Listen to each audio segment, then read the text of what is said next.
വള്ളുവനാടൻ മണ്ണിലെ അംഗത്തിൽ വിധി കുറിക്കപ്പെട്ട് കഴിഞ്ഞു. പറഞ്ഞു വരുന്നത് പാലക്കാട് തെരഞ്ഞെടുപ്പിനെ കുറിച്ചാണ്. പാലക്കാട് തെരഞ്ഞെടുപ്പിൽ ജനം വോട്ട് ചെയ്തു, വോട്ടുകൾ പെട്ടിയിൽ ഉറങ്ങുന്നു. കേരളം കണ്ട ഒരു പക്ഷേ ഏറ്റവും വാശിയേറിയ ഉപതെരഞ്ഞെടുപ്പ് നടന്നത് പാലക്കാടാണ്. അതിനുള്ള പ്രധാന കാരണം പാലക്കാട് ഒരു ജെനുവിൻ ത്രികോണ മത്സരമാണ്. BJPക്കും കോൺഗ്രസിനും CPMനും ഏതാണ്ട് തുല്യ പിൻബലമുണ്ട് എന്ന് പൊതുവെ കരുതപ്പെടുന്ന ഒരു മേഖല. മാത്രമല്ല BJPക്ക് വിജയസാധ്യതയുള്ള അപൂർവം കേരള നിയമസഭാ മണ്ഡലങ്ങളിൽ ഒന്നാണ് പാലക്കാട്. അതുകൊണ്ടാണ് പാലക്കാടും നേമവും ഒരുപക്ഷെ മഞ്ചേശ്വരവുമൊക്കെ BJPയെ സംബന്ധിച്ചിടത്തോളം നിർണായക മണ്ഡലങ്ങളാകുന്നത് അവരുടെ A ക്ലാസ് മണ്ഡലങ്ങളാണ്. അതുകൊണ്ട് പാലക്കാട് തിരഞ്ഞെടുപ്പിലെ വിധി 23-ാം തീയതി പെട്ടിപ്പൊട്ടിക്കുമ്പോൾ മാത്രമേ യഥാർത്ഥ വിധി അറിയൂ. പക്ഷേ അതിനു മുൻപ് 3 വീഡിയോകളുടെ ഒരു സമാഹാരം, അതായത് ഒന്ന് BJPയുടെ പ്രതീക്ഷകൾ, സാധ്യതകൾ റിയലിസ്റ്റിക്കായിട്ട് വിലയിരുത്തുന്ന ആദ്യ വീഡിയോ, രണ്ടാമത് ഇടതുപക്ഷത്തിൻ്റെ സാധ്യതകളും പ്രതീക്ഷകളും എങ്ങനെയാണ് P സരിനിലൂടെ മുന്നോട്ട് പോകുന്നത്, അതുപോലെ മൂന്നാമത്തെ വീഡിയോയിൽ കോൺഗ്രസിൻ്റെ ജയപരാജയ സാധ്യതകൾ വളരെ നിഷ്പക്ഷമായി വിലയിരുത്താനുള്ള ആഗ്രഹമാണ്. അതിലെ ആദ്യ വീഡിയോ ഇതാ തുടങ്ങുകയാണ്. BJPയുടെ പെർസ്പെക്റ്റീവ് എന്താണ്, പാലക്കാടൻ മണ്ണിൽ BJPയുടെ സാധ്യത എന്താണ്, പ്രത്യേകിച്ചും പാലക്കാട് നിയോജക മണ്ഡലത്തിൽ. നമുക്കറിയാം പാലക്കാട് ഏറ്റവും അധികം BJP സാധ്യത കൽപ്പിക്കുന്ന മണ്ഡലമാണ്. കാരണം പാലക്കാട് നഗരസഭയാണ് കേരളത്തിൽ BJP അധികാരത്തിലുള്ള ഏക നഗരസഭ.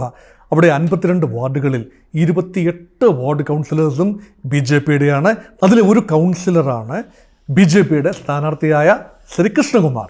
അപ്പോൾ BJPയെ സംബന്ധിച്ചിടത്തോളം BJP തദ്ദേശീയനായ ഒരാളെ, പാലക്കാട് നഗരസഭാ അംഗത്തെ തന്നെ 2 പ്രാവശ്യം നഗരസഭയിൽ അംഗമായ ആളെയാണ്. ഇപ്പോൾ രണ്ട് പ്രാവശ്യവും നഗരസഭ തുടർച്ചയായി ഭരിക്കുന്നതും BJPയാണ്.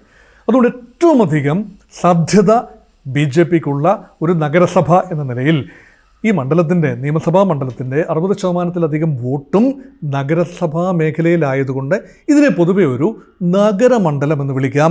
അവിടുത്തെ 1-ാം നമ്പർ കക്ഷിയായ BJPക്ക് തീർച്ചയായും വിജയപ്രതീക്ഷയുണ്ട്, വിജയസാധ്യതയുണ്ട്. ഇനിയുള്ള ചോദ്യം, ഇതിന് ചുറ്റുപാടുമുള്ള 3 പ്രദേശങ്ങളാണ്. നഗരസഭയ്ക്ക് പുറത്ത് 3 പ്രദേശങ്ങളുണ്ട്, 3 പഞ്ചായത്തുകളുണ്ട്. പിരായിരി പഞ്ചായത്ത്, അവിടെ കോൺഗ്രസ് നിർണായകമായ മേൽക്കൈയുണ്ട്. അതുപോലെ കണ്ണാടി പഞ്ചായത്തും മാത്തൂർ പഞ്ചായത്തും, അവിടെ ഇടതുപക്ഷത്തിന് ലേശം മേൽക്കൈയുണ്ട്. എങ്കിലും കോൺഗ്രസും ഇടതുപക്ഷവും കട്ടയ്ക്ക് നിൽക്കുകയാണ്. പക്ഷേ ഈ 3 പഞ്ചായത്തുകളും BJP 3-ാം സ്ഥാനത്താണ്. പുവർ തേർഡ് എന്ന് വേണമെങ്കിൽ പറയാം. അതുകൊണ്ട് പാലക്കാട് നഗരസഭയിൽ ലഭിക്കുന്ന മേൽക്കൈ, ആ മേൽക്കൈയുടെ മാത്രം അടിസ്ഥാനത്തിൽ പാലക്കാട് മണ്ഡലങ്ങളിൽ ഈ പഞ്ചായത്തിനെയും കൂടെ ചേർത്ത് വിജയിക്കാനാവുമോ? ഈ ശ്രീധരൻ 7500-ൽ പരം വോട്ടിന് കഴിഞ്ഞ തെരഞ്ഞെടുപ്പിൽ 2021-ലെ തെരഞ്ഞെടുപ്പിൽ പാലക്കാട് നഗരസഭാ മേഖലയിൽ മേൽക്കൈ നേടിയതാണ്. അവസാനം ഫലം പ്രഖ്യാപിച്ചപ്പോൾ ഷാഫി പറമ്പിൽ ഏതാണ്ട് 3856 വോട്ടിൻ്റെ ഭൂരിപക്ഷത്തിൽ വിജയിച്ചു വരുന്നു. പ്രധാനമായും പിരായിരി പഞ്ചായത്താണ് ഷാഫി പറമ്പിലിനെ ജയിപ്പിച്ചത്. അങ്ങനെ വരുമ്പോൾ ഇപ്രാവശ്യം BJPയുടെ പ്രതീക്ഷകളുടെ അടിസ്ഥാനം എന്താണ്? ഒന്നാമത്തെ പ്രതീക്ഷ സ്ഥാനാർത്ഥി തന്നെയാണ്.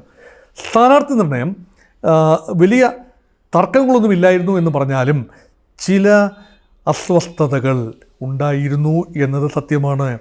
ഒരു സ്റ്റാർ സ്ഥാനാർത്ഥിയെ, ഒരു 5 സ്റ്റാർ സ്ഥാനാർത്ഥിയെ പാലക്കാട് ന്യായമായും പ്രതീക്ഷിച്ചു.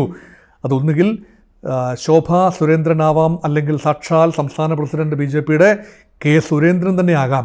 ഈ 2 പേരുമാണ് BJPക്ക് വേണ്ടി മത്സരിക്കാൻ സാധ്യതയുള്ള താര മുഖങ്ങൾ. ഈ 2-ൽ ഏതെങ്കിലും ഒന്നാണെങ്കിൽ, പ്രത്യേകിച്ചും ശോഭാ സുരേന്ദ്രന് വലിയ സാധ്യത കൽപ്പിച്ചിരുന്ന ഒരു മണ്ഡലമാണ് പാലക്കാട്. ശോഭാ സുരേന്ദ്രൻ 2016-ലെ തെരഞ്ഞെടുപ്പിൽ ഓർക്കൂ, BJPയെ 3-ാം സ്ഥാനത്ത് നിന്നും 40,000 വോട്ടോടുകൂടി 2-ാം സ്ഥാനത്തേക്ക് കൊണ്ടുവരികയാണ്. BJPക്ക് ഉണ്ടായിരുന്ന ഉദയഭാസ്കർ മത്സരിച്ച 2011-ലെ തെരഞ്ഞെടുപ്പിൽ ഉണ്ടായിരുന്ന വോട്ട് ഷെയർ കേവലം 19%. അവിടെ നിന്നും 29%-ലേക്ക് വോട്ട് ഷെയർ ഉയർത്തി. അത് പിന്നീട് ഈ ശ്രീധരൻ 35%-ലേക്കും 50,000 വോട്ടിലേക്കും ഉയർത്തുന്ന ഒരു കാഴ്ചയും കണ്ടു. അങ്ങനെ BJPക്ക് വലിയ നേട്ടങ്ങൾ സംഭാവന ചെയ്ത ഒരാളാണ്. എവിടെയെല്ലാം ശ്രീമതി ശോഭാ സുരേന്ദ്രൻ മത്സരിക്കാൻ പോയോ, അത് കഴിഞ്ഞ ലോക്സഭാ തെരഞ്ഞെടുപ്പിൽ ആറ്റിങ്ങൽ മണ്ഡലത്തിലാകട്ടെ, കഴിഞ്ഞ മുമ്പത്തെ തെരഞ്ഞെടുപ്പിൽ ആറ്റിങ്ങൽ മണ്ഡലത്തിലാകട്ടെ, കഴിഞ്ഞ തെരഞ്ഞെടുപ്പിൽ 2024 ലോക്സഭാ തെരഞ്ഞെടുപ്പിൽ ആലപ്പുഴ മണ്ഡലത്തിലാകട്ടെ, ഒരു ഫൈറ്റിംഗ് ചാൻസ് പോലും ഇല്ലാതിരുന്ന ഇടത്തു നിന്നും BJPയെ ശക്തമായ ത്രികോണ മത്സരത്തിൻ്റെ ഫീൽഡിലേക്ക് കൊണ്ടുപോയ ഒരു സ്ഥാനാർത്ഥിയാണ് ശോഭാ സുരേന്ദ്രൻ. പാലക്കാട് തീർച്ചയായും വലിയ പ്രതീക്ഷയായിരുന്നു ശോഭാ സുരേന്ദ്രനെക്കുറിച്ച്. പക്ഷേ ശോഭാ സുരേന്ദ്രനെ അല്ല, കെ സുരേന്ദ്രൻ അതുപോലൊരു ഫൈറ്ററാണ്. കെ സുരേന്ദ്രൻ മഞ്ചേശ്വരത്ത് മത്സരിച്ചു, നിസ്സാര വോട്ടുകൾക്ക് പരാജയപ്പെട്ടു. പിന്നീട് കോന്നി തെരഞ്ഞെടുപ്പിൽ ഉഗ്രമായ മത്സരം കാഴ്ചവെച്ചു. പത്തനംതിട്ട മണ്ഡലത്തിൽ, പാർലമെൻറ്റ് മണ്ഡലത്തിൽ 2019 തെരഞ്ഞെടുപ്പിൽ ശബരിമല വിവാദത്തിൻ്റെയൊക്കെ അകമ്പടിയോടുകൂടി അതിശക്തമായ ത്രികോണ മത്സരം കാഴ്ചവെച്ച BJP നേതാവാണ് ശ്രീ കെ സുരേന്ദ്രൻ.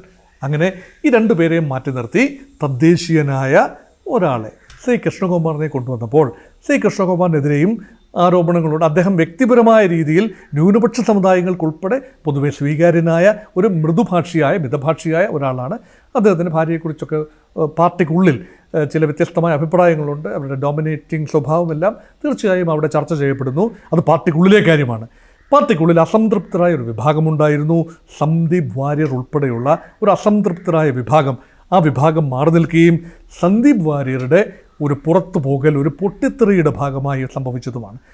അങ്ങനെ സന്ദീപ് വാര്യരെ പരമാവധി മാറ്റി നിർത്തി ഒരു സമ്മേളനത്തിൽ, തെരഞ്ഞെടുപ്പ് പ്രചരണ വേദിയിലെ കസേര പോലും നിഷേധിക്കുന്ന രീതിയിലേക്ക് പാലക്കാട് BJP മാറിയപ്പോൾ എല്ലാം ശുഭമെന്ന രീതിയിൽ നിന്നും എല്ലാം തകർന്നു എന്ന രീതിയിലേക്ക് BJP മാറി. പക്ഷേ യഥാർത്ഥത്തിൽ സന്ദീപ് വാര്യരുടെ പുറത്തുപോക്ക്, ഉർവശി ശാപം, ഉപകാരം. സന്ദീപ് വാര്യർ ഇന്നലെ വരെ പറഞ്ഞതെല്ലാം വിഴുങ്ങി കോൺഗ്രസിനെ പുൽകി സാധ്യതകൾ തേടി. അദ്ദേഹത്തിന് ഒരു പക്ഷേ ഒറ്റപ്പാലം നിയമസഭാ സീറ്റോ അല്ലെങ്കിൽ ഷൊർണൂർ നിയമസഭാ സീറ്റോ അടുത്ത് വരുന്ന നിയമസഭാ തിരഞ്ഞെടുപ്പിൽ കോൺഗ്രസ് ടിക്കറ്റുകൾ കൊടുക്കാൻ സാധിക്കും എന്ന പ്രതീക്ഷയിലായിരിക്കുമല്ലോ സന്ദീപ് വാര്യർ മറുകണ്ഠം ചാടിയത്.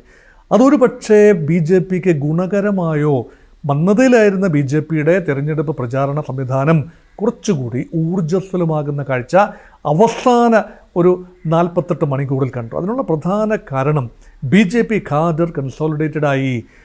RSSൻ്റെ വലിയ സാന്നിധ്യം അവസാന നിമിഷം ഒരു സൈലൻറ്റ് വർക്കിൽ, പ്രത്യേകിച്ച് നിശബ്ദ പ്രചാരണ വേളയിൽ ഉൾപ്പെടെ വീടാന്തരം കയറി വോട്ട് അഭ്യർത്ഥിക്കുന്ന അവസാന മിനുക്കമണികളിൽ RSSൻ്റെ കേഡർ സംവിധാനം BJPയുടെ കേഡർ സംവിധാനത്തോടൊപ്പം തന്നെ എണ്ണയിട്ട യന്ത്രം പോലെ പ്രവർത്തിക്കുന്ന കാഴ്ചയും കണ്ടു.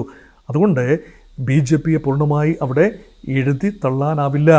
അവിടെ ഒന്നുകിൽ ഒന്നാം കക്ഷി അല്ലെങ്കിൽ രണ്ടാം കക്ഷിയായി വരേണ്ട പാർട്ടി തന്നെയാണ് BJP. പക്ഷേ സ്ഥാനാർത്ഥി എന്ന് പറയുന്നത് വ്യക്തിപരമായ വിവാദങ്ങളിൽ നകന്നു നിൽക്കുന്ന ശ്രീ കൃഷ്ണകുമാർ പ്രതീക്ഷയിൽ തന്നെയാണ്. പക്ഷേ ഇവിടെ ചോദ്യം, BJPക്ക് കോർ വോട്ട് എത്ര? ഈ ശ്രീധരൻ എന്ന വ്യക്തിയുടെ ഒരു പക്ഷേ മികവാണ്. പെട്രോമാനാണ്, വളരെ വളരെ പോപ്പുലർ, അല്ലെങ്കിൽ ഒരു ടെക്നോക്രാറ്റ് എന്ന നിലയിൽ, വളരെ ഒരു രാഷ്ട്രീയ ഇതര വ്യക്തിത്വം എന്നുള്ള നിലയിൽ ഒരുപക്ഷെ തിരുവനന്തപുരത്ത് ശശി തരൂർ ആദ്യം വന്നപ്പോൾ ഉണ്ടായ ഹൈപ്പിന് സമാനമായ ഹൈപ്പാണ് ഈ ശ്രീധരൻ പാലക്കാട് വന്നപ്പോൾ BJPക്കുള്ളിൽ ഉണ്ടായത്. അപ്പം 40,000-ൽ നിന്നും 50,000-ലേക്കുള്ള പ്രയാണം ഈ ശ്രീധരന് വ്യക്തിപരമായി ലഭിച്ച വോട്ടാണ് എന്ന് കണക്കാക്കിയാൽ പാലക്കാട് ഒരു 40,000 വോട്ടാണ് കോർ വോട്ടുള്ളത്. അതിനുപരിയായ എത്രത്തോളം നിഷ്പക്ഷ വോട്ടുകൾ സമാഹരിക്കാനാവും എന്നതിൽ ആണ് ശ്രീ കൃഷ്ണകുമാറിൻ്റെ വിജയസാധ്യതകൾ. അതുകൊണ്ട് പാലക്കാട് തീർച്ചയായും ത്രികോണ മത്സരത്തിൻ്റെ പ്രതീതിയാണ്. അവസാന നിമിഷം ഒരുപക്ഷെ BJPയും കോൺഗ്രസും തമ്മിലുള്ള മത്സരമാണ്. ഇപ്പോഴും BJP പ്രതീക്ഷ കൈവിട്ടിട്ടില്ല. പക്ഷേ ചില വിവാദങ്ങൾ, ഈ കൊടകര കുഴൽപ്പണ ഇടപാട് വിടാതെ പിടികൂടിയ ഒരു തെരഞ്ഞെടുപ്പുമായിരുന്നത്. BJPയുടെ ഓഫീസ് സെക്രട്ടറി, തൃശ്ശൂർ ജില്ലയുടെ ഓഫീസ് സെക്രട്ടറി ഉൾപ്പെടെ BJP നേതാക്കൾക്കെതിരെ നടത്തിയ ചില വെളിപ്പെടുത്തലുകൾ, അതിൻ്റെയൊക്കെ അലയലുകൾ തിരഞ്ഞെടുപ്പ് ദിവസം പോലും മായാതെ നിൽക്കുന്ന കാഴ്ചയും നമ്മൾ കണ്ടു. അതൊക്കെ എങ്ങനെയാണ് BJPയെ സഹായിക്കുന്നത്? പ്രതികൂലമായിട്ടാണോ അനുകൂലമായിട്ടാണോ BJPക്ക് അത് വന്നു ഭവിക്കുന്നത് എന്ന് പറയാനാവില്ല. പക്ഷേ ഇടതുപക്ഷം വളരെയധികം ദൗർബല്യം പ്രകടിപ്പിക്കുന്ന ഒരു തെരഞ്ഞെടുപ്പാണ്. BJPയുടെ ഏറ്റവും വലിയ പ്രതീക്ഷ എന്ന് പറയുന്നത് മുൻ തെരഞ്ഞെടുപ്പുകളിലെ വോട്ട് വിഹിതത്തിൽ വന്ന കുതിച്ചുചാട്ടമാണ്. 2011 ഒരു ബെഞ്ച് മാർക്കായിട്ട് എടുക്കുകയാണ്. അവിടെയാണ് ഷാഫി പറമ്പിൽ ആദ്യമായി വിജയിച്ചു വരുന്നത്. അവിടെ 7,000-ഓളം വോട്ടിന് ഷാഫി പറമ്പിൽ വിജയിക്കുന്നു. അന്ന് BJP 3-ാം സ്ഥാനത്തായിരുന്നു. അവിടെ നിന്നും BJP 2-ാം സ്ഥാനത്തേക്ക് എത്തുന്നു. 2016 തെരഞ്ഞെടുപ്പിൽ അത് ശോഭാ സുരേന്ദ്രൻ്റെ ഒരു തരംഗം തന്നെയായിരുന്നു. അങ്ങനെയാണ് ഒരു വിന്നബിലിറ്റിയിലേക്ക് നീങ്ങുന്നത്. BJP 2-ാം സ്ഥാനത്തേക്ക് വരുന്നു. അവിടെ വോട്ട് ശതമാനം വർദ്ധിപ്പിച്ച് 29%, 29% വോട്ട് ശതമാനം വർദ്ധിപ്പിക്കുന്നു. പക്ഷേ അത് പോരായിരുന്നു. വിജയിച്ച സ്ഥാനാർത്ഥി ഷാഫി പറമ്പിന് 16,000-ഓളം വോട്ടിൻ്റെ ഭൂരിപക്ഷം ലഭിച്ചു. പക്ഷേ ഇടതുപക്ഷം 3-ാം സ്ഥാനത്തേക്ക് പിന്തള്ളപ്പെട്ട തെരഞ്ഞെടുപ്പാണ് 2016. അതുമുതൽ BJP വളരെ ഗൗരവത്തിലാണ് പാലക്കാടിനെ നട്ടുനനച്ച് വളർത്തിയത്. പ്രത്യേകിച്ച് നഗരസഭാ ഭരണം 2 പ്രാവശ്യം കൈവശം വന്നപ്പോൾ. ഈ 2021 ആയപ്പോൾ BJPയുടെ പീക്കിലേക്ക് വരികയാണ്. 35% വോട്ട് ഷെയറും 50,000-ൽ പരം വോട്ടുമായി ഈ ശ്രീധരൻ ഉജ്ജ്വല മുന്നേറ്റമാണ് കാഴ്ചവെച്ചത്. ആ ഗ്രാഫ് അതുപോലെ മുകളിലേക്ക് പോവുകയാണെങ്കിൽ ക്ലീനായി കൃഷ്ണകുമാറിനെ വിജയിച്ചു വരാം. പക്ഷേ എൻ്റെ ഒരു ചിന്ത, BJPയെ സംബന്ധിച്ചിടത്തോളം സാച്ചുറേഷൻ പോയിന്റിൽ എത്തി നിന്ന വർഷമാണ് 2021. അങ്ങനെയെങ്കിൽ ഇനിയിപ്പോൾ ആ സാച്ചുറേഷൻ പോയിന്റ് മാത്രമാണെങ്കിൽ UDFന് തന്നെ അവിടെ മേൽക്കൈ ഉണ്ടാകും. പക്ഷേ സാച്ചുറേഷൻ പോയിന്റും കടന്ന് മുന്നേറാൻ കഴിയുകയും സരിൻ ഫാക്ടറിൽ UDFൻ്റെ അടിത്തറയിൽ ചില വിള്ളലുകൾ സംഭവിച്ചാൽ സന്ദീപ് വാര്യർ നടത്തിയ മലക്കം മറിച്ചിൽ അത് ഒരുപക്ഷെ ന്യൂനപക്ഷങ്ങളെ സ്വല്പം അലോസരപ്പെടുത്തിയാൽ മുൻകാലങ്ങളിൽ പി സരിൻ നടത്തിയ പ്രസ്താവനകൾ ഓർത്തുവെച്ച മുസ്ലിം ജനസാമാന്യത്തിൻ്റെ 22% വോട്ടുണ്ട് അവിടെ.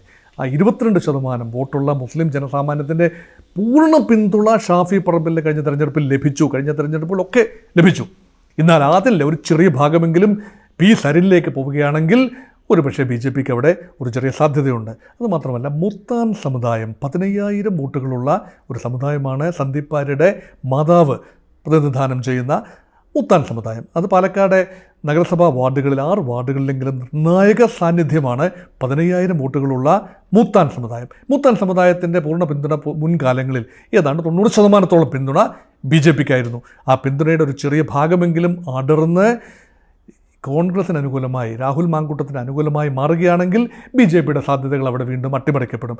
അതോ ഈ സമുദായ വോട്ടുകൾ ഇദ്ദേഹത്തെ ഒരു കറുത്തയാടായി കരുതിക്കൊണ്ട്, സന്ദീപ് വാര്യരെ ഒരു വിമതനായി കറുത്തയാടായി കരുതിക്കൊണ്ട്, മുട്ടനാടായി കരുതിക്കൊണ്ട് അദ്ദേഹത്തെ മാറ്റി നിർത്തുകയും പൂർണ്ണമായും മുത്താൻ സമുദായ വോട്ടുകൾ ഈ തെരഞ്ഞെടുപ്പിൻ്റെ അവസാന ഘട്ടത്തിൽ കണ്ടതുപോലെ അവസാന ഘട്ടത്തിൽ മുത്താൻ സമുദായത്തിലെ ആളുകളെ ഉൾപ്പെടെ ചേർത്ത് പിടിച്ചുകൊണ്ട് കൊട്ടിക്കലാശം BJP ഗംഭീരമാക്കുന്ന ഒരു കാഴ്ച കണ്ടു.